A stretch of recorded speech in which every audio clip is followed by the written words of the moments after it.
mga bebs, wala akong balak mag-vlog pero gusto ko siyang i-video, so pag sa next vlog natin ay isasama na lang natin to, itong konting to.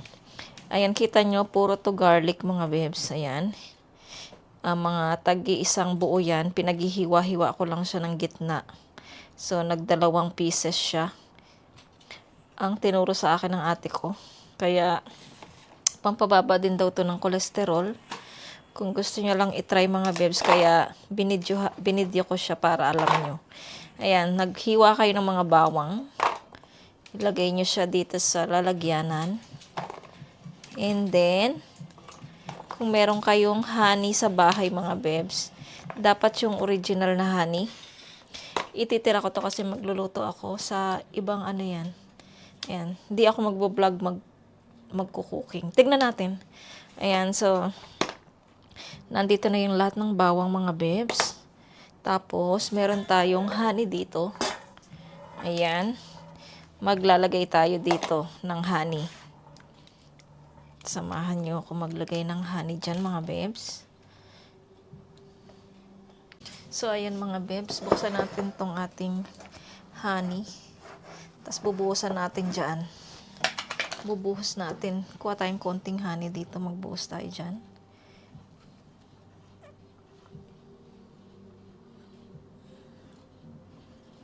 Kailangan bumili ni Mr. ng honey kasi paubos na. Nung nagpunta sila ate dito nung Sabado, humingi din siya ng honey sa akin mga bebs. Kasi nga gagawa din siya ng ganito. So tinuruan niya rin ako kung paano gumawa. So ayun mga bebs, meron na tayong, wait lang. Ayan mga bebs, nalagyan ko na siya ng honey. So ang gagawin natin, dapat pag naglagay kayo ng honey mga bebs, yung lubog yung ano ha, yung bawang. Lubog na lubog. Ayan. Ang sabi ni ate, ano daw, ibabad lang daw siya ng 7 days. Pero, pwede naman siyang ibabad ng buong ano kahit kailan mo gusto. Pwede. Wait lang. Ayan, nakababad na siya mga bebs. Ayan, pagkatapos ng 7 days or 1 week, pwede ka nang kumain ng every morning.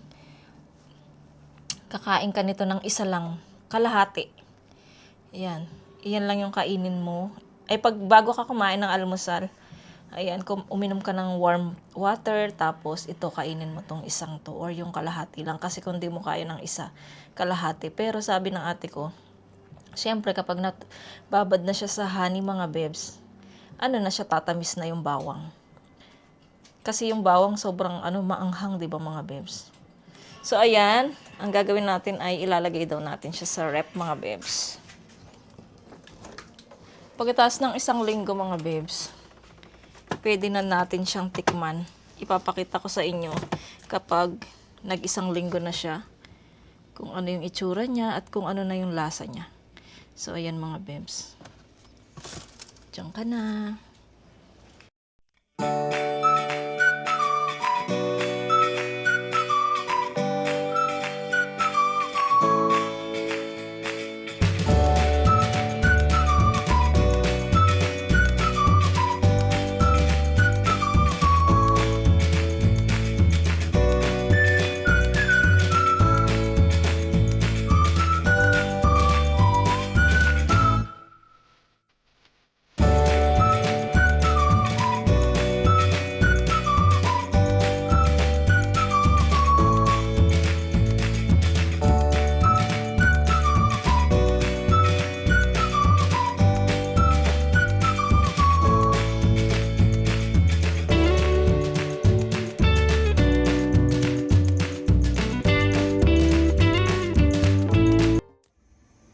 The next day. Hello mga bebs.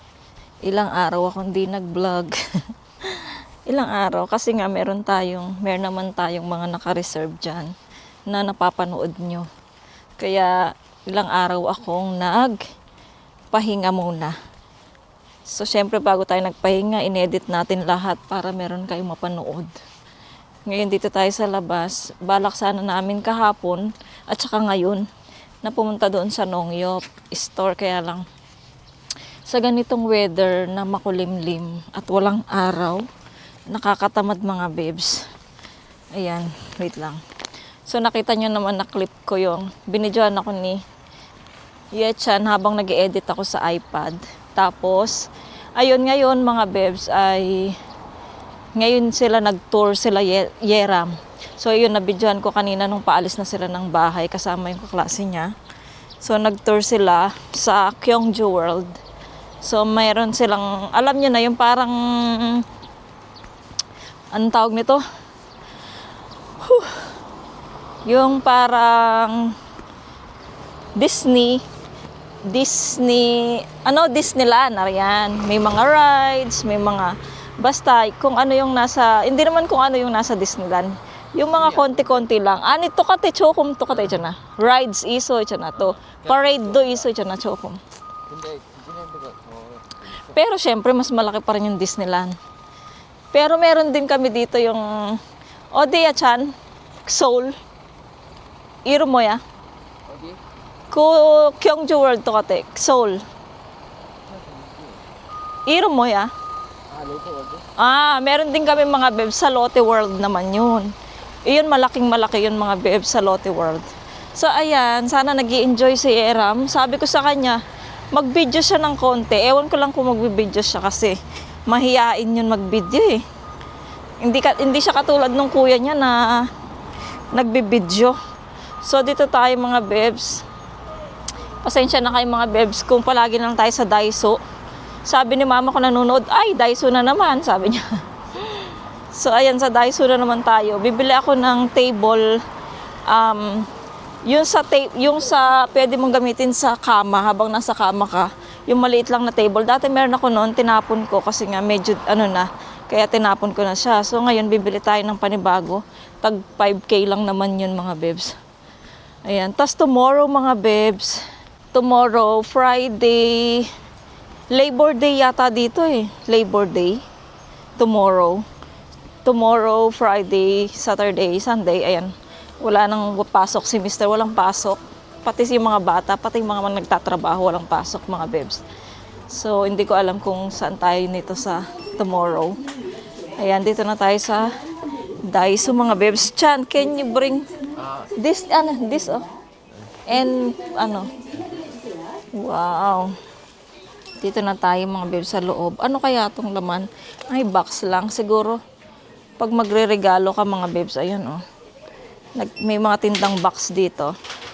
Pang regalo. Ayan. Lagyan ng pabango, lagyan ng Ayan. Sa panik muna tayo sa taas mga bebs. Titignan ko yung tignan natin yung sinasabi ko sa inyong mesa. Na lang tayo, hagdan na lang tayo kasi nga kakakain lang namin, so mag-exercise muna tayo. Kasi kahapon nga hindi tayo nakalabas, di ba? Kaya ngayon kailangan nating maglakad. Yung itsura ko. Saan? Ay, sa 3rd floor pala yata yung anak eh. Oo nga, sa 3rd floor. Mag-elevator na tayo. Something. Kaya siya na, gedan. So, maghagdan na lang ulit tayo. So, mamaya na tayo mag-elevator pagbaba na tayo. Exercise. Ito yung sa likod ko si Etchan. Halika. So, dito yata yun eh. Aray, ang sakit ng legs ko. Parang dito ko yun nakita eh. Ayun. Para din pag nagte-table. Para kapag ano kaya maganda, ito or ito? Parang mas malaki ito. Maganda na yung malaki, no? Igo chuan eh, kunggo. Igo chaga. Tukatin naman. Ayan mga bebs. Ito na lang siguro yung kukunin natin. Itong malaki. Igo. Ayan. Ayan. Pwede rin to pag nagpipiknik, at least meron tayong table. Wala na ba tayong titignan doon?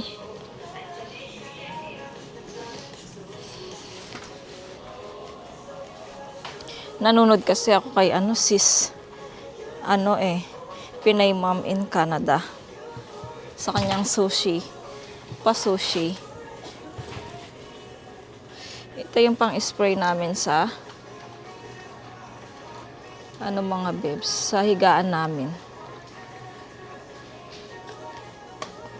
Ano kayo imo iyagi? Moya.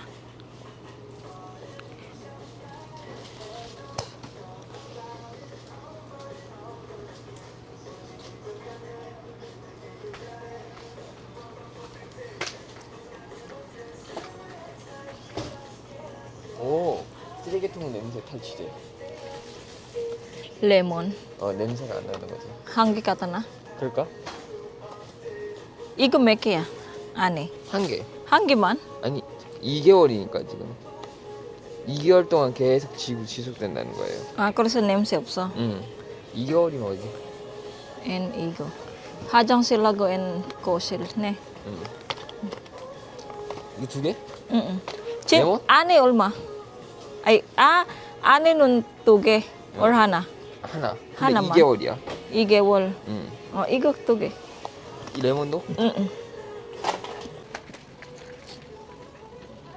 Okay. Pang shower, iruki. Ko dyan na yun. Ito kayo maganda, no? Okay, ulma yun. Kitchen. Igo pali ko dyan. Kaya dyan, iruki harsa.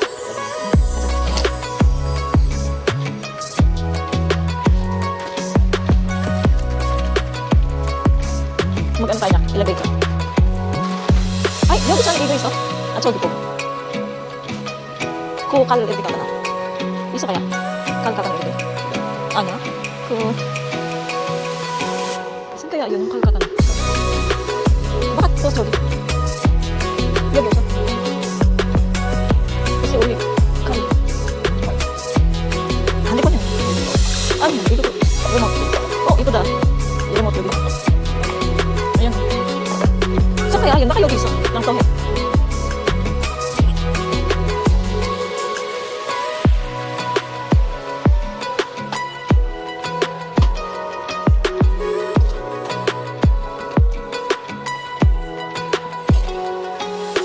Makayogi sa.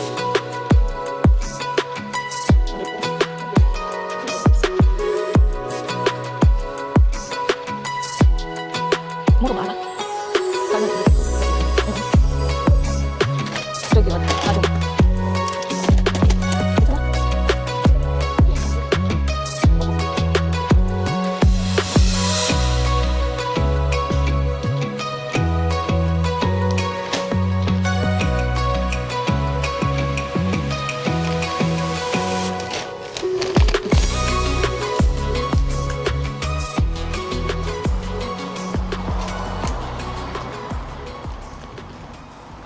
Ayan mga bebs, tapos na kami sa aming agenda. Uwi na kami ng bahay. Meron din tayong unboxing parcel na darating mamaya. So, i-unboxing natin yan. Ngayon pa uwi na tayo ng bahay. Dala na niya yung table na gusto ko. Ayan. Ang hapdi ng labi ko, inaano ko kasi mga bebs, binabakbak ko dahil sa weather, nagiging dry yung labi. Nagiging dry siya. Tapos, pag gumaganon, syempre, nararamdaman mo siya, no? Nakakairita siya. Wow, ang ganda dun, oh. Kita niyo ba, mga bebs? Ewan ko kung kita niyo. Ganda, oh. Oh. White. Mga white flower. Diba? Ay, tatawid na pala. Hindi man yan sinabi. Iniwan ako. Yan, tawid na tayo mga bebs. Ayan.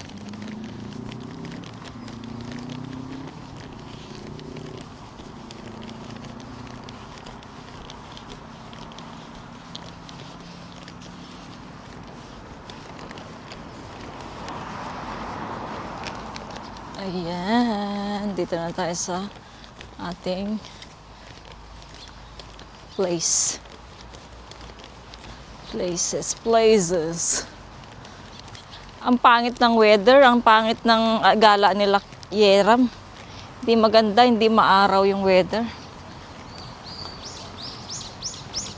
Sana nag-enjoy sila. Ang sabi ko sa kanya, ang bilin ko, wag siyang sasakay ng mga dangerous ride. Yung nakakatakot na ride, sabi ko sa kanya. Kasi, yung anak kong yan, parang mana din sa akin, nervyos. Tapos, nanginginig yan. Kaya, sabi ko sa kanya, wag siyang sasakay ng biking. Yung nakakaano ng dibdib ba ng puso. Yung biking. Tapos yung roller coaster na nakakatakot. Yung ganun. Sana lang, mga babes, nakinig siya sa akin. Di siya sumakay sa ganung nakakatakot na rides. Si Yetcha, na-try niya yung isang beses. Nandun sila sa Busan. Sa Busan naman sila nag-tour. Sumakay daw sila ng roller coaster. At saka ayoko mga babes, yung bumabab, konti-konti, yung nakapaikot siyang ganyan, yung ring ba siya? Para siyang ring, tapos nakaupo kayo lahat doon. Yung bigla na lang babagsak, yung ganun. Ayoko yun, may matay ako doon mga babes. Tsaka yung biking, grabe. Hindi ko pa na-try yan. Si Mr. na-try niya, muntik na siya mahimatay mga babes eh. Natakot ako para sa kanya. Why? So, ayan, dito na tayo sa bahay. At least nakalabas tayo. And tomorrow, sana makapag-vlog tayo at sana makagala tayo.